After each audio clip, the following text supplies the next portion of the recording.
چائے خانوں پہ اور قہوہ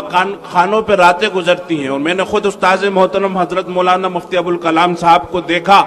کہ رات میں چائے خانے پر پہنچ کے نوجوانوں کو سمجھا رہے ہیں، قاضی کیمپ پہنچ کے نوجوانوں کو سمجھا رہے ہیں کہ خدا کے لیے اپنے گھروں میں چلے جاؤ۔ قرآن کہتا ہے واللیل لباسا، رات آرام کے لیے ہے، والنہار معاشا، دن کام کے لیے ہے۔ نبی کی سنت ہے کہ عشاء پڑھو اور سو جاؤ، اور دینی مطالعے اور عبادت کے سوا کوئی دوسرا کام نہ کرو، لیکن رات بھر تقریبات ہیں، رات بھر تفریحات ہیں، رات بھر ڈھابے ہیں، رات بھر چائے خانے ہیں، تو ہم اپنے بچوں کو کیا تربیت دیں گے؟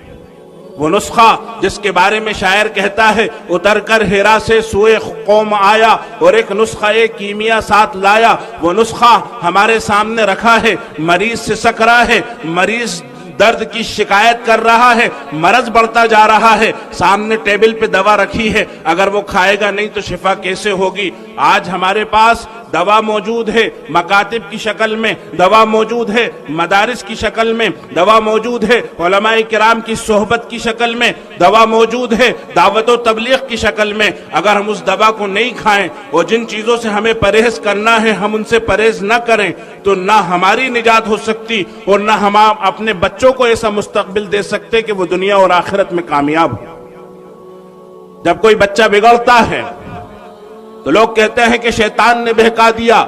دوستوں نے پھسلا دیا، معاشرے نے بگاڑ دیا، لیکن اگر یہی سوال میرے آقا محمد مصطفیٰ صلی اللہ علیہ وسلم سے کیا جائے کہ یہ بچہ جو بگڑ گیا اور اس نے ایمان کو چھوڑ کر کفر کا دامن تھام لیا یہ کیسے بگڑا، آپ کا دو ٹوک جواب ہے کہ اس کے والدین نے بگاڑا۔ ہر ایک بچہ فطرت اسلام پر، فطرت ایمان پر پیدا ہوتا ہے، اس کے والدین اسے یہودی نصرانی بناتے ہیں، اس کے والدین اسے مجوسی مشرک بناتے ہیں، تو پہلا الزام میرے آقا نے ماں باپ پر دیا ہے۔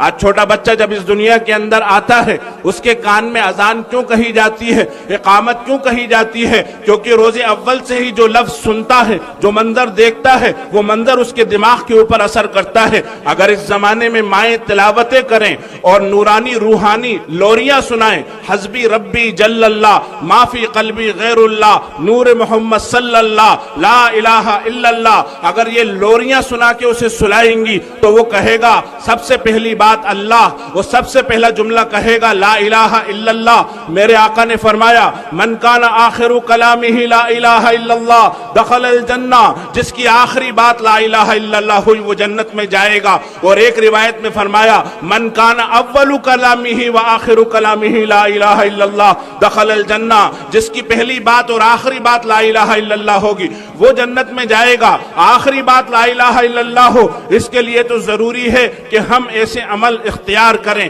ایسا اخلاق اختیار کریں، ایسی زندگی جئیں کہ مرتے وقت زبان پہ کلمہ ہو، لیکن پہلی بات لا الہ الا اللہ ہو۔ اس کے ذمہ دار ماں باپ ہیں۔ اس زمانے میں بچہ اگر میوزک سنے گا، فلمی ڈائلاگ سنے گا، ڈانس اور ناچ گانے دیکھے گا تو وہ پھر سب سے پہلے تھرکے گا اور سب سے پہلے وہ غیر اللہ کی باتیں کرے گا۔ اسی لیے اللہ کے نبی نے اہتمام سے فرمایا بچے 7 سال کے ہو جائیں انہیں نماز پڑھنے کا حکم کرو، 10 سال کے ہو جائیں نماز نہ پڑھنے پہ مارو۔ ایک طرف تو ہماری زندگی میں کوئی دعوت ان کے لیے نہیں ہے، عام طور پہ اکثر لوگوں کی زندگی میں بچوں کے لیے کوئی دعوت نہیں ہے، خود کا طرز عمل ایسا نہیں ہے، شادی بیاہ کا طریقہ ایسا نہیں ہے، اور دوسری طرف باطل کی دعوت موبائل کی شکل میں آج گھر گھر کے اندر داخل ہو گئی ہے۔ ہم یہ دعویٰ کرتے ہیں کہ ہم بہت ہی اللہ والے ہیں، وہ کوئی غیر محرم ہمارے گھر میں نہیں آتا، لیکن غیر محرم کا نظام موبائل کے ذریعے ہمارے گھر میں داخل ہو جاتا ہے۔ ہمارا بچہ کوئی بے حیائی کے منظر کو نہیں دیکھتا،